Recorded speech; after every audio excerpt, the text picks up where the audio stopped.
സംസ്ഥാനത്തെ തദ്ദേശ സ്വയംഭരണ സ്ഥാപനങ്ങളിലേക്കുള്ള ഉപതെരഞ്ഞെടുപ്പിൽ ഇടതുമുന്നണിക്ക് നേട്ടം. തെരഞ്ഞെടുപ്പ് നടന്ന 28 വാർഡുകളിൽ 17ഇടത്ത് LDF വിജയിച്ചു എന്നാണ് മനസ്സിലാക്കുന്നത്.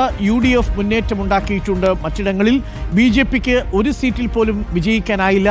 പാങ്ങോട് UDF സിറ്റിംഗ് സീറ്റിൽ SDP അട്ടിമറി വിജയം നേടിയിട്ടുണ്ട്. റോഷിപാൽ ചേരുന്നു കൂടുതൽ വിവരങ്ങളുമായി. Roshipal, good evening Roshipal. വരാൻ പോകുന്ന തദ്ദേശ തെരഞ്ഞെടുപ്പിൽ ഇടതുമുന്നണിക്ക് ആവേശം പകരുന്നതാണല്ലേ ഈ മുൻതൂക്കം?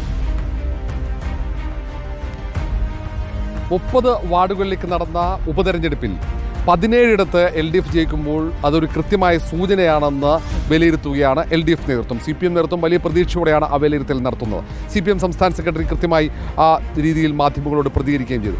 അതേസമയം കോൺഗ്രസിനെ സംബന്ധിച്ചിടത്തോളം നേരത്തെ 9 സീറ്റുകൾ മാത്രമുണ്ടായിരുന്നിടത്ത് അത് 12ലേക്ക് ഉയർത്താൻ കഴിഞ്ഞതിൻ്റെ ആത്മവിശ്വാസം നേതാക്കൾ ഒന്നാകെ പ്രകടിപ്പിക്കുന്നുണ്ട്. കാരണം പ്രാദേശിക തലത്തിലൊക്കെ പ്രവർത്തനം സജീവമാക്കുന്നു. തദ്ദേശ തെരഞ്ഞെടുപ്പിനുള്ള മുന്നൊരുക്കങ്ങൾ ഒരു ഭാഗത്തുണ്ട്. അതുകൊണ്ട് തന്നെ ഈ തെരഞ്ഞെടുപ്പ് ഫലം പ്രവർത്തകർക്ക് ആത്മവിശ്വാസം പകരുന്നു എന്നാണ് കോൺഗ്രസ് നേതൃത്വം പറയുന്നത്. പക്ഷേ തലസ്ഥാന ജില്ല പരിശോധിക്കുമ്പോൾ കോൺഗ്രസിന് നഷ്ടമാണ്. കോൺഗ്രസിൻ്റെ സീറ്റുകൾ SDP പിടിച്ചിട്ടുണ്ട്, അതിന് പുറമെ LDFും പിടിച്ചിട്ടുണ്ട്. പക്ഷേ മറുഭാഗത്ത് ഒരു LDFിൻ്റെ സീറ്റ് കോൺഗ്രസും പിടിച്ചു. തിരുവനന്തപുരം കോർപ്പറേഷനിലെ ഡിവിഷൻ അത് LDF നിലനിർത്തുന്നു. പക്ഷേ അത് 12 വോട്ടിനാണെന്ന് ശ്രദ്ധേയം. നേരത്തെ അത് LDFിൻ്റെ സിറ്റിംഗ് സീറ്റാണ്. പക്ഷേ BJPയുമായി നേർക്കുനേർ പോരാട്ടം നടന്നു. അവിടെ BJP ജയിക്കുമെന്ന ഒരു തോന്നൽ പോലും പ്രചാരണ ഘട്ടത്തിൽ ഉണ്ടാക്കിയിരുന്നു. ഏതായാലും ഇനി ഏറെ നാളില്ല തദ്ദേശ പൊതു തെരഞ്ഞെടുപ്പിലേക്ക് നീങ്ങാൻ.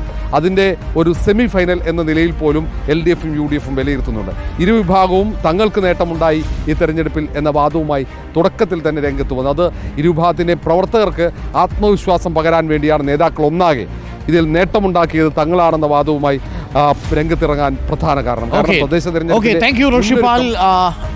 അടുത്ത തദ്ദേശ തെരഞ്ഞെടുപ്പിന് LDFിന് ആത്മവിശ്വാസം പകരുന്നതാണ്.